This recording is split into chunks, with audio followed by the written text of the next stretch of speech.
صباح الخير يا شباب. والله حقيقي منورنا. آه خالد، إلهام، سهى، دكتور علي، بسمة، صفاء، نهى. والله منورنا، صاحيين بدري وبتاع. يلا بينا نبدأ. النهاردة هنشتغل ازاي جسمنا بيتكلم لما بنكون في العلاقات. ما بنبقاش واخدين بالنا من اللي بيحصل في جسمنا، المشاعر اللي بتتحرك والوجع الجسدي اللي بيشتغل لما بيتأكتف. مفيش موقف بيتحرك في الحياة غير لما بيتحرك وراه مشاعر، وبعد كده المشاعر دي تخليني أقوم أعمل حاجة. فاحنا مبنبقاش واخدين بالنا هو مشاعر اتحركت ازاي. طب تعالوا كده نعرفها. كل حد فينا شكل وشه وشكل المشاعر اللي بتتغير جواه بيبقى مختلف من واحد للتاني. فلما بنكون غضبانين بنشوف إن البني آدمين يعني وشهم متعصب، ممكن محمر. والجزء التاني في ناس بتحس إن دماغها صدعت. أنا بتكلم مع فلان ده، أنا بحس إن دماغي صدعت، بحس إن ضغطي عالي. فمحتاجة أكون عارف الألارم بتاع كل مشاعر بتمر جوايا شكلها عامل إزاي، وجسمي بيديني إشارات شكلها إيه. ففي ناس لما بتغضب بحس إن دماغي صدعت، في ناس لما بتقلق بتحس إن بطنها وجعتها في الغالب يعني، ووشي بحس إنه أصفر ومخطوف لما بنكون قلقانين. لما بنكون زعلانين في ناس الدنيا بتقلب معاها ضحك، مش عارفة ليه. ده استجابتهم. ما بنحكمش على حد إن المشاعر دي بتمر جوانا ازاي. حاجة تانية، مشاعر زي القرف بتظهر جوانا ازاي. في ناس ما بتبانش عليها، في ناس تبان انها غضبانة، وفي ناس تبان ان هي متوترة. فمحتاجة أكون عارف كل ألارم جوايا شكله عامل ازاي وبيمر ازاي جوايا في المواقف. شعور تاني زي شعور الغيرة بيعدي جوانا برضو، تحس ان هو شبه الغضب. بحس ممكن ان دماغي فارت، ان ضربات قلبي سريعة. فكل شعور بيمر جوايا هو كده كده بيتأكتف من موقف، وبعد كده بنلاقي وراه أفكار قعدت تشتغل جوايا عن الناس وعن نفسي وعن الدنيا. فإيه اللي إحنا عايزين نفهمه النهارده؟ الألارم اللي بيشتغل في جسمي. طبعًا هي كده كده نهى كان عليها الجزء بتاع إزاي نحس، بس إحنا النهارده عايزين نعرف كل نوع شعور بيعدي جوايا بيبقى شكله عامل إزاي، وعلاقته إيه بالمواقف اللي أنا بامُر بيها وتعاملاتي وسط الناس. ليه؟ علشان بمنتهى البساطة إحنا بنتجاهل كل الألارم اللي بيعدي جوانا ده وبنفضل مكملين. حد كل ما باتعامل معاه باحس بكتمة، باحس إن صدري قافل، ومش باعرف أتعامل، وبرضه مكمّل وعادي ما بيفرقليش. وحد تاني لمّا باجي أتعامل معاه باحس إن ضغطي ارتفع وبرضه مكمّل، وما بادّيش أي اعتبار للألارم اللي جسمي عمله. وبعد كده بعد فترة بالاقي إنه مشاعر جسمي مش طايق، مش طايق بقى حد، ولا قادر أقوم أعمل أي حاجة. قبل ما نوصل للمرحلة دي محتاجة أكون عارف أنا إيه اللي بيتحرك جوايا في المواقف. هنبُص كده مع بعض سريعًا على أنواع المشاعر وشكلها اللي ممكن يكون مختلف عندنا في كل موقف من المواقف، أو مع كل نوع شعور جوانا، إحساسه جوانا مش كلنا شبه بعض. وحتى في الfacial expressions بتاعتنا مش كلنا شبه بعض. عشان كده حتى لمّا بندوّر ونقول أنا عارف الناس وشّها بيقول إيه، وتعالَ نعرف لغة الجسد مش عارف بتقول إيه، كل ده fake. مش حاجة اسمها كده أساسًا. يعني الشخص بيبقى قاعد معانا، يعني إحنا كمتخصصين، الشخص بيبقى قاعد معانا وبنسأله أنت حاسس بإيه؟ وعمرنا ما بنعرف آآ البني آدم حاسس بإيه من وشه. هو بس اللي إحنا بنلقطه إن ملامح وشه اتغيّرت، يبقى أكيد هو حاسس بحاجة، لكن هو حاسس بإيه تحديدًا دي حاجة إحنا ما نعرفهاش، لإن كل حد فينا شكل العصبية جوّاه، شكل الغضب جوّاه، شكل الخوف جوّاه، شكل القرف جوّاه، مش كلنا زي بعض، بس محتاجة أكون عارف أنا ذات نفسي باحس بإيه لمّا بامُر بمواقف معيّنة أو لمّا باتعامل مع بني آدمين معيّنين، وما أتجاهلش، يعني حتى أنا مش عارف أنا حاسس بإيه، مش عارف نوع الشعور اللي جوايا ده إيه، ما أتجاهلش طيب إحساسي المُزعج اللي بيعدّي جوايا. طب تعالوا نشوف كده، هو الغضب ممكن يخلّيني حاسس إني متعصّب، ضربات قلبي سريعة، ممكن يحسّسني إن أنا دماغي بتغلي، في ناس تانية بطنها بتبقى واجعاها، أوكي، ما فيش مشكلة، محتاج أكون عارف ده لمّا بيتحرك جوايا بيخلّي جسمي عامل إزاي، والغضب بيتحرك جوانا لمّا حد بينتهك حدودي، حد بيحاول يخلّيني أعمل حاجة مش عاجباني، أو ما بيعملش الحاجات اللي مطلوبة منّي. crossing boundaries باحس إنه حد كده معدّي جوايا، مخترق الحتّة بتاعتي، هنا غضبنا بينشط وده بيبقى حاجة طبيعية مش كارثة كبيرة. بنحسّه بقى إزاي؟ كل حد فينا محتاج يكون عارف يستكشف أنا باحسّه إزاي. الخوف بنحسّه أو القلق بنحسّه لمّا باحس بعدم أمان، باحس إني مش متطمن، باحس إني قلقان، باحس إني داخل على مشكلة أو مصيبة. طب ده بيتحرك إزاي جوّه جسمي؟ عدم الأمان ده أو الخوف، ضربات قلبي بتزيد، وبطني بتكركب وبتوجعني، ممكن أخش الحمام كتير، ممكن ناس بتيجي لها لقطة م م مناعة كده تضعف، فمرّة واحدة ييجي لي برد، مرّة واحدة ييجي لي نزلة معوية، وأنا مش فاهم ليه. محتاج أدوّر أنا قلقان وخايف في تعاملات شكلها إيه أو في مواقف شكلها إيه، أو خايف من إيه أصلًا، خايف وقلقان من إيه. ده شكل الخوف لمّا بيعدّي جوانا، شكل القرف لمّا بيعدّي جوانا بابقى وشّي عامل كده، بابقى حاسس كده إني جسمي جازع، وأوقات في ناس بتحس برغبة في القيء، ده شكل الاشمئزاز لمّا بيعدّي جوانا، بيعمل alarm في جسمي بالشكل ده. طب شعور زي شعور الغيرة، ولأ أنا ما عنديش شعور الغيرة، أنا ما باغيرش من حد، كلنا بنغير عادي خالص وده شعور طبيعي وإنساني عادي تمامًا. فشعور الغيرة لمّا بيعدّي جوانا بيبقى شبه الغضب، بس بيتأكتف من إيه؟ من تعاملاتي مع حد بيحاول ياخد حاجة بتاعتي، بتحاول توصل لخطيبي، بتحاول توصل لجوزي، بتحاول توصل لصاحبتي، تقضّي معاها وقت طويل، آمم بيحاول يوصل لمديري ويبيّنني قدّامه وِحِش، حاجات بالشكل ده هي اللي بتأكتف الغيرة، وده شعور طبيعي ولازم ينشط عندنا علشان يزُقّني إني أحمي الأشخاص بتوعي، الناس بتوعي، الحاجات بتاعتي. ده شعور الغيرة بينشط جوانا يشبه الغضب كده، بيبقى فوران كده في الجسم. طيب شعور زي شعور الذنب، كلنا عارفينه، حدِّث ولا حرج.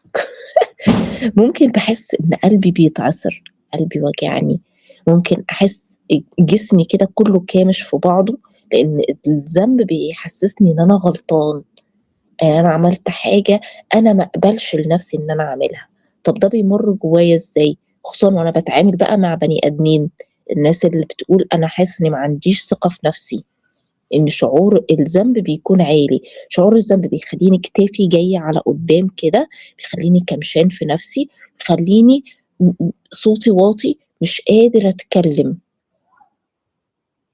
ده شكل شعور الذنب لمّا باحس إني غلطت، عملت حاجة أنا ما أقبلهاش على نفسي. طيب شعور الshame أو العار، شعور العار ده يعني بيعدّي علينا كلّنا وبيخبط الثقة في النفس. ولمّا الثقة في النفس بتكون مخبوطة، تعاملاتي مع الناس باحس إن هُم حاطين عليَّ. هو ليه بينشط عندنا شعور الshame؟ لمّا باعمل حاجة مخالفة لقيم المجتمع ومُحرَج أوي إن الناس تعرفها عني. طب ده بيخلّي جسمي ممكن شوية الناس تلقطها خوف، إني خايف، بس لأ، هو إحساس بالعار، إن أنا عملت حاجة عيب، حاجة ما تنفعش. طب ده بيخلّي شكل جسمي عامل إزاي؟ طبعًا شعور انزعاج، وبيخلّيني عايز أتدارى من الناس، فصوتي بيبقى واطي، ما باعرفش أعمل أي eye contact مع حد، حاسس طول الوقت إن أنا عيب، عيب الناس تشوفني، عيب الناس تعرف اللي أنا عملته، فبابقى كمشان ومنسحب اجتماعيًا، وفي إحساس مزعج كده أنا مش حابه، بيمُر جوانا كلنا زي ما إحنا متفقين المشاعر بتمُر جوانا بأشكال مختلفة، فكل حد محتاج يكون عارف أنا لمّا جسمي بيبقى عامل كده، ده معناه إن أنا حاسس بإيه. مشاعر زي مشاعر الshame أو العار بتخلّيني ما باعرفش أعمل eye contact، ما باعرفش أرفع عيني في الشخص اللي قدّامي، دماغي طول الوقت نازلة، تُقل كبير. إحنا هنا مش بنتكلّم إن شعور الshame أو شعور العار في مكانه والّا مش في مكانه، حقيقي والّا مش حقيقي، إحنا هنا بنشوف هو بيظهر جوّه جسمي إزاي، بيخلّي جسمي عامل إزاي. بيخلّيني مش قادر أرفع راسي وأنا باتكلّم مع حد، بيخلّي عيني زايغة في المكان ومش قادر أعمل eye contact، مجرّد الeye contact تقيل عليّا، ممكن أوقات بيخلّيني كتافي نازلة على تحت وحاسس إني عايزة أستخبى، أتدارى، إحساس اللي هو يا حيطة داريني ده بيrelate لشعور العار اللي بيبقى جوانا.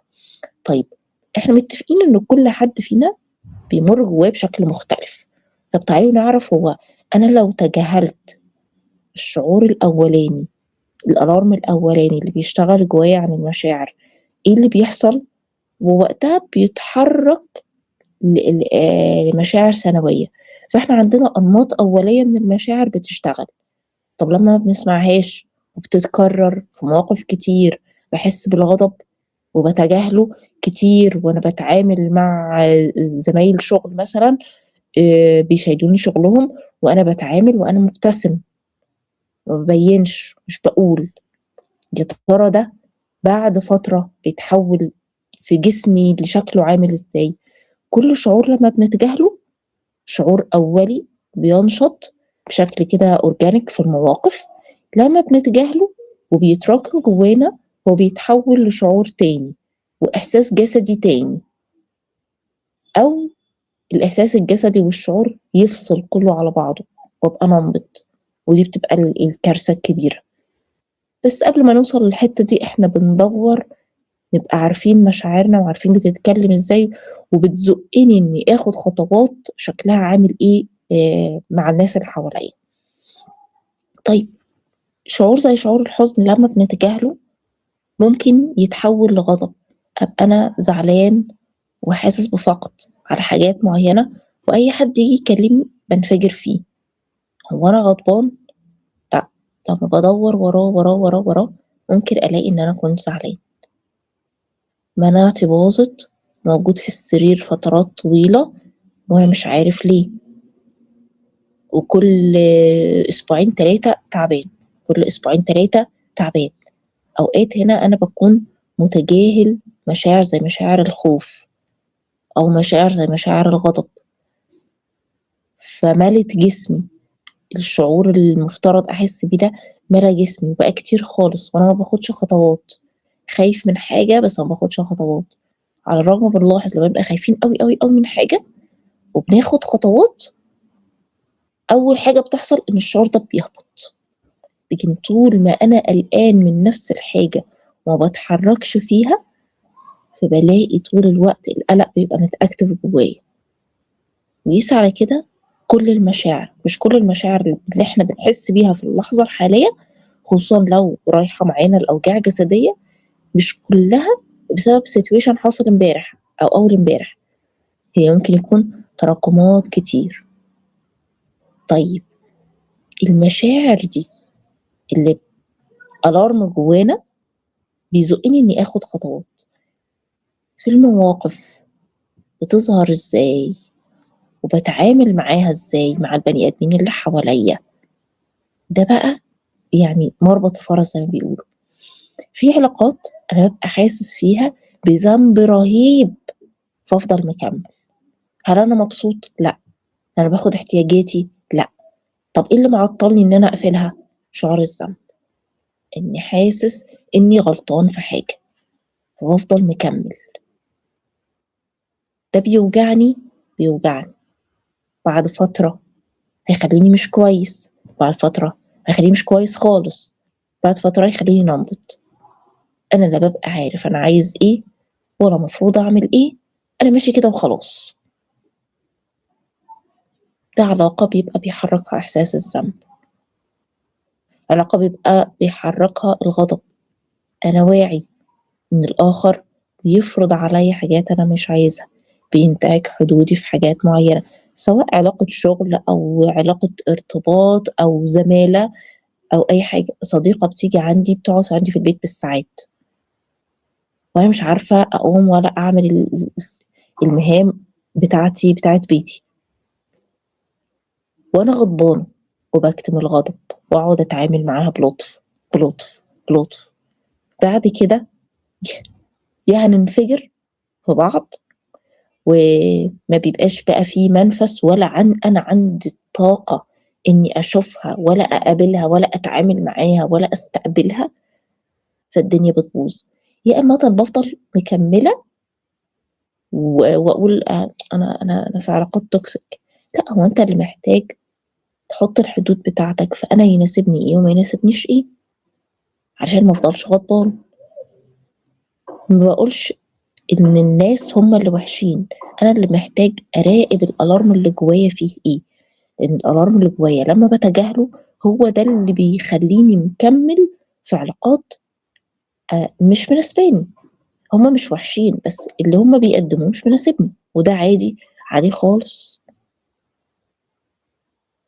فمحتاج بس أراقب الشعور بيشتغل جوايا إزاي أثناء ما أنا باتعامل مع الناس اللي حواليّا، علشان أعرف هو أنا باعمل إيه في نَفْسي. أنا موجود في العلاقة دي مكمّل علشان الذنب، غلطان، شايف نَفْسي غلطان، ودي في الغالب يعني بتشتغل في علاقتنا بالأهل. أنا باحس بالذنب إن هُم ربّوني وإن هُم عملوا عشاني وعملوا عشاني، وده بيخلّيني أقدّم حاجات أكتر من استطاعتي ومشوّهة نمط حياتي. في ناس بقى بتسمّيها بِر، يعني ربنا يسهّل لهم، لكن إحنا بنسمّيها ذنب. صراحةً يعني وِش كده. فإيه، تمام. هو البِر ما بيبقاش فيه ضغط يا ولاء. إيه؟ هو فعلًا بيبقى ذنب، لإن البِر ما بيبقاش فيه طبعًا، ضغط، ما طبعًا. بيعكّرش، ما أيوه، بيبوّظش.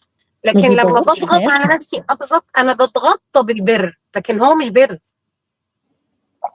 باطبطب على نفسي وأقول ده بِر، بس هو إحساس ذنب، مشوّه حياتي. ده المُسكِّن بس اللي هامشي بيه إن هو ده بِر، لكن لأ، ده أنا بتغطّي البِر الحقيقي ما بيعملش ضغط. إمم. لا بقى مع أهلنا ولا مع ولادنا. يعني عشان برضه يعني على الجنبين، تعاملاتنا مع ولادنا لمّا بنحس فيها إن إحنا غلطانين ومقصّرين، ده بيكون شعور ذنب. محتاجة أقف وأسأل نفسي هو في مكانه؟ يعني valid حقيقي والّا شعور متأكتف جوايا وأنا عايش بيه ومكمّل؟ فبالاقي نفسي في التعاملات حاسس إني غلطان، حاسس إحساس مش حلو، وباقدّم حاجة أكتر من طاقتي. ده هنا بيبقى محرّكني شعور ذنب، ومحتاجة أكون مراقبه، ممكن ما أكونش لاقط الاسم، فمش فاهم هو إيه اللي أنا باحس بيه ده، فمحتاجة أبدأ أسأل نفسي اللي أنا حاسّه ده ذنب، اللي أنا حاسّه ده قلق وخوف، اللي أنا حاسّه ده حزن، اللي أنا حاسّه ده غضب. في شعور مشاعر جيدة بتعدّي جوانا زي مشاعر الفخر ومشاعر السعادة، ودي اللي بنبدأ نتعلّم إن إحنا نحسّها علشان تدّينا إحساس مُريح في جسمنا، مش شعور زي شعور الإنجاز. آمم دي برضه مشاعر إيجابية بتعدّي جوانا بتدّينا إحساس مُريح، ودي اللي إحنا بنتارجت إن إحنا نحسّها، ودي اللي بتأكتف هرمونات السعادة اللي في الجسم. زي الدوبامين والسيروتونين. لمّا نحس بالإنجاز، لمّا حد بيحضنّي، لمّا باحس إنّي خلّصت حاجة صعبة، خلّصت امتحان صعب، باحس كده بالفرحة. عشان كده النوعية دي من المشاعر إحنا بنتارجت نأكتفها، بس دلوقتي إحنا بنركّز على المشاعر اللي بتخلّينا نُقع وبتسبب لنا وجع وبتخلّينا موجودين في علاقات مش مناسبانا. اكتشفنا كده في البداية أنواع المشاعر، وكل حد فينا محتاج يكون عارف هو بيمُر في جسمه بشكل عامل إزاي، لإن لا ملامح وشّي بتبيّن، أنا الوحيد اللي عارف أنا لمّا بابقى وشّي عامل كده بابقى حاسس بإيه، وكمان إحساسي الجسدي كل حد فينا مختلف عن التاني، ممكن في حاجات بتكون مشتركة، بس لا يزال كل حد فينا مختلف عن التاني. محتاج أكون عارف أنواع مشاعري إيه وشكلها إيه، وبتعدّي جوايا باكون حاسس بإيه، وبعد كده محتاجة أشوف هي بتتأكتف إزاي في التعاملات وفي العلاقات.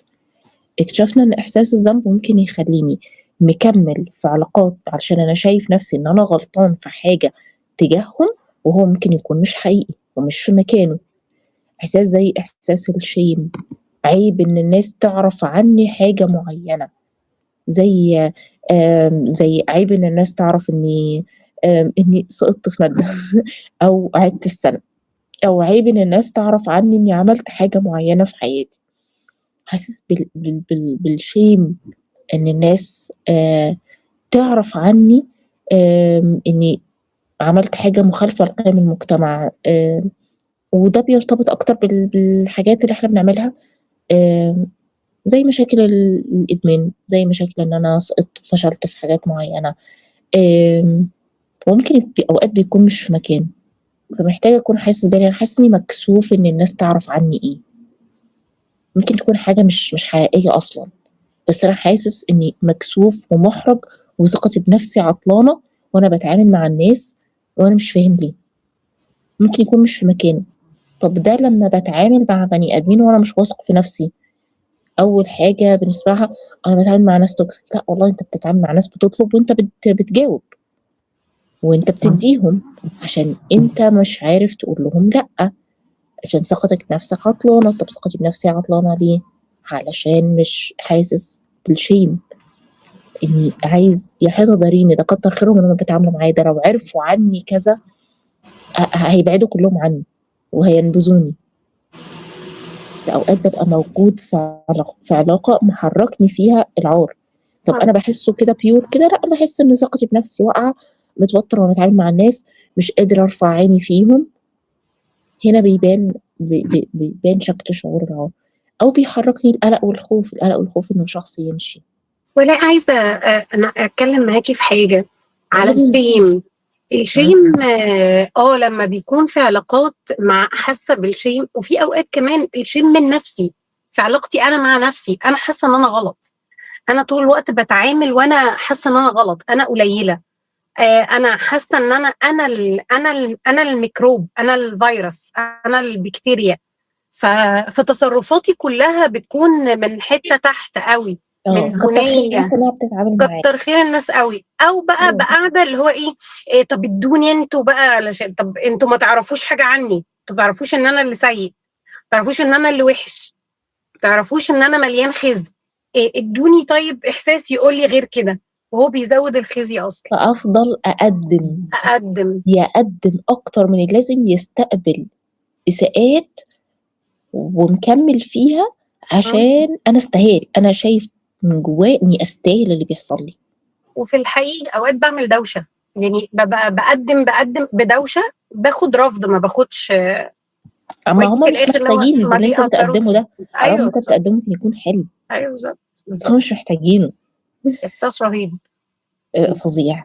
إمم. طيب خلّينا نعدّي على شعور مهم بتاع الغيرة.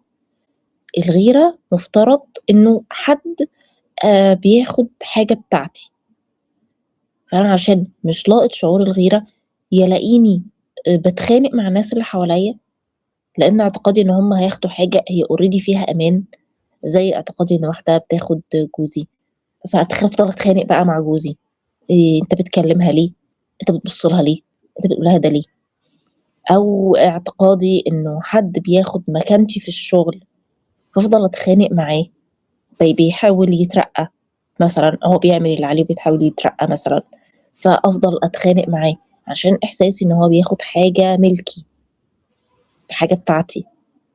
الغيرة بنلاقيها أكتر حاجة في العلاقات، هي اللي بتبقى متأكتفة قوي، إنه كلم فلانة، بص لفلانة، عمل فولو لحد، حط كومنت لحد، آه، أو فشعور حد الغيرة، بيعرف يعمل حاجة ولا حد بيعرف أو يعمل حد حاجة أنا ما بيعرف يعمل بعملهاش، حاجة، حد اجتماعي وأنا ما بعرفش، اه حد بيعرف أحسس يتكلم بالغيرة. وأنا ما بعرفش، أحس إن م? أنا غيرانة، حد بيعرف يعمل حاجة وأنا ما بعرفش أعملها. بتعامل بقى إزاي؟ شعور الغيرة ده بنحسه جوانا كده بشوية غليان، ما نعرفش كل حد فينا برضه، هو الشائع عنه إنه إحساس بالغليان كده في الجسم. طيب بيخلّيني أتعامل إزاي مع الناس؟ بابقى متنشن، بابقى سخيف، بابقى باتعامل معاهم بغلاسة، أو بابقى بادّيهم أوي عشان ما يبانش عليَّ إني غيران. فمين هنا السيء في رواية أحدهم؟ أنا السيء في رواية نفسي. أنا اللي محرّكني شعور الغيرة، فباجبر نفسي إني أعمل أكتر، فما باخدش مقابل ليه، لإنه already ما فيش فيه مقابل، لإن العلاقة ما فيش فيها توازن. فأبدأ أقول ده الناس وِحشة، لأ أنت اللي بتقدّم أكتر، ليه؟ ليه مضطر تعمل ده؟ وبالاقيني مهما عملت متغاظ منهم. زي مثلًا اللي بينشط في العائلات، ال آمم البنت يعني لمّا بتكون غيرانة من مرات أخوها، أو الولد لمّا يكون غيران من جوز أخته، ده بينشط كتير في العلاقات، أو الأمهات لمّا بتكون غيرانة إن بنتها بقت قريبة لجوزها أو قريبة لحماتها، يا نهار أبيض! تخلّي عيشتها نكد. أو ابنها قريب لمراته وعلاقتهم حلوة، فإحساس إن هي خدته منّي، فبتخلّي عيشتهم نكد برضه، من كلتا الحالتين. وده شعور الغيرة ده بنلاقيه في العائلات الكبيرة، وشعور برضه ما بين الإخوات وبعض. ده ماما بتحبك أكتر منّي عشان أنت بتجيب درجات، أو عشان أنت شعرك أصفر، أو عشان أنت عندك حاجة، فالاقيني رايح قاعد باتخانق معاه، يا إمّا رايح وقاعد أسترضيه وأعمل له حاجات كتير. كل دي في العلاقات بيحرّكني فيها مشاعري، مش بيحرّكني فيها الناس اللي وِحشة أعمل معاهم إيه. فأنا محتاج أكون عارف أنا باحس بإيه. نخش التدريب، عايزين نروح لتدريب كده نستكشف. طيب هنغمض عينينا دقيقتين وهنتنفس، بعد كده أنا باوصف لكم التدريب وبعد كده هنعمله مع بعض. هنغمض عينينا وهنتنفس، وهاتخيل العلاقات المهمة اللي أنا مش مرتاح فيها، خلّينا نسمي هنا الشعور مش مرتاح، لغاية ما استكشفه هو إيه، وهاحط قدّام عيني العلاقات اللي باحس مش مرتاح فيها، واحاول أسأل نفسي هو أنت حاسس بإيه؟ الشعور ده اللي بيحركك في العلاقة دي اللي هو عدم الارتياح ده شعور إيه؟ وحاسّه إن هو عامل إزاي؟ ضغطك بيعلى كل ما بتتعامل مع حد معيّن، ضربات قلب سريعة كل ما بتتعامل، بتحس إنك كمشان كده في نفسك وإحساس مش لطيف خالص، فيمكن ده ذنب، أو حاسس إنه مش قادر أرفع عيني فيهم، يمكن ده إحساس الshame شغّال، أو يمكن زعلان، مفتقد. الزعل بيبقى بيخلّي كتافنا كده نازلة على تحت وطاقتنا كده هبطانة، ده إحساس الحزن أو الزعل أو الفقد. وأوقات ممكن أحس بالحزن في علاقة أنا ما باخدش فيها احتياجاتي، متوقع حاجات معيّنة من الناس اللي حواليّا ومش لاقيها، وفاضل مكمّل. ده شكل شعور الحزن لمّا بيبقى متأكتف في العلاقات. فإحنا هنغمض عينينا وهنبدأ نشوف قدّام عينينا كده العلاقات اللي أنا مش مرتاح فيها، بابدأ أسأل نفسي هو إيه الشعور اللي محرّكني؟ قدرت أقفشه أوكي، ما قدرتش أقفشه ولا أعرف معناه إيه، تمام أوكي، إحنا هنشارك مع بعض إن أنا مش حاسس بالارتياح علشان حاصل كذا أو كذا، وبعد كده هنشوف ده يمكن ممكن يكون شعور إيه اللي محرّكني في العلاقة دي، تمام؟ نغمض عينينا، نرجّع ضهرنا على ورا، اللي حابب يغمض عينه أوكي، اللي حابب يركّز نظره على نقطة قدّامه منخفضة كده علشان يبقى عقله داخل جواه أكتر يعمل ده. ناخد الشهيق هادي مرتاح بملى بطني بالهواء، طلع الزفير ببطء. تخيل نفسي واقف وبرص العلاقات قدامي كده، البني آدمين اللي أنا مش مرتاح في العلاقة معاهم برصهم قدامي كأني برص كده قطع شطرنج.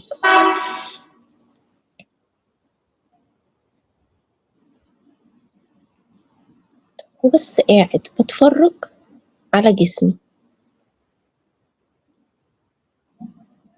ايه اللي متأكتف جواي، ايه اللي انا حاسه في جسمي وانا بتعامل مع فلان او مع فلان او مع فلان. بحاول اشوف انا حاسس بايه في جسمي وانا بتعامل معاه.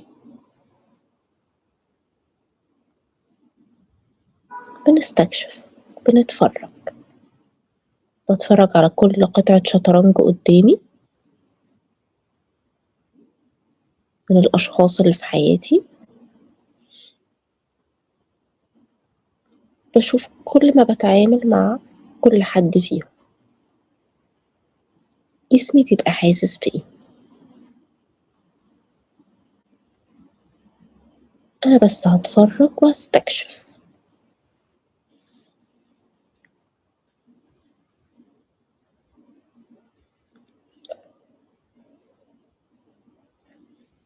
لو اي حاجة شتتتني باخد نفس، برجع تاني لنفسي وبرجع تاني لهدف التدريب.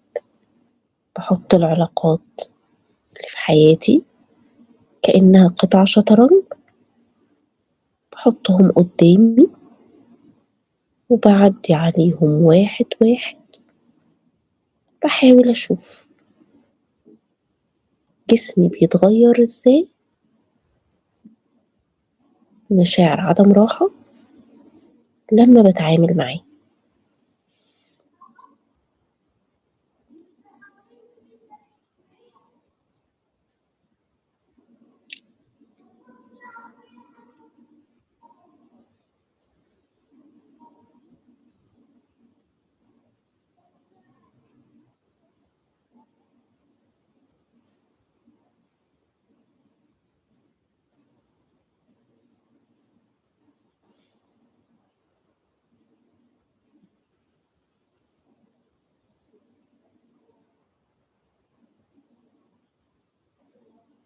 من وسط قطع الشطرنج دي كلها بختار قطعة، علاقة. بحاول أشوف أنا بيبقى جسمي حاسس بإيه. طب يا ترى الإحساس ده معناه نوع مشاعر إيه؟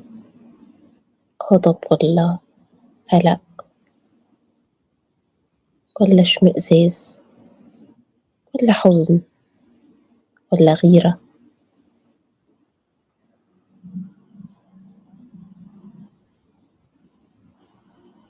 إيه اللي شغال جوايا؟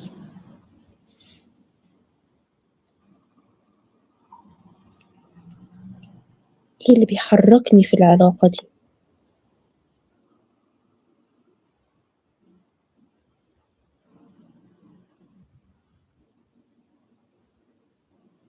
بسجل ده جوايا، باخد نفس هادي، برجع بوعي للمكان اللي أنا فيه. لما أحس إني جاهز بفتح عيني.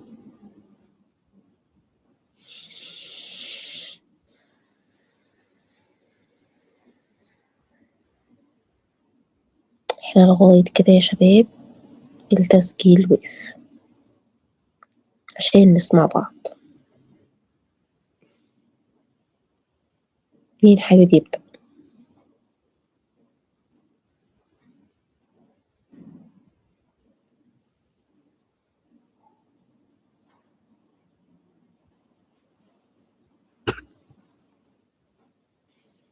مفيش ريز هاند. طب ايه؟ طيب أنا هشارككم صراحة. أنا عارفة اللي بيحركني في علاقتي بولادي إحساس الذنب، إني غلطانة ومقصرة، مع إني مش غلطانة ومش مقصرة وأنا واعية لده. وده هُم بيستغلوه إزاي؟ هُم بيستغلوه إن هُم بيطلبوا الحاجة مرّة، فأنا أقول لأ، فيعدّي شوية وقت، فييجي يطلبوا تاني، يا ماما بالله عليكِ معلش، فأنا أوافق. يعني هي من تاني قلم على طول، ما باقدرش، وأنا عارفة إني قُلت لأ، وعارفة إنه ما ينفعش، وعارفة إن ده غلط. طيب بس ما باقدرش أقول لأ تاني. فبالتالي إيه اللي بيحصل؟ بالاقي نفسي في مواقف معاهم غضبانة جدًا، مش طايقة كلمة، بانفجر فيهم، علشان أنا عارفة إني وافقت على حاجة أنا مش عايزة أوافق عليها، وكانت بدافع إحساسي بالذنب إن أنا مقصّرة معاهم، إن أنا باقعد فترات طويلة في الشغل، فما باقعدش معاهم، فمش مشكلة لو طلبوا حاجة زيادة.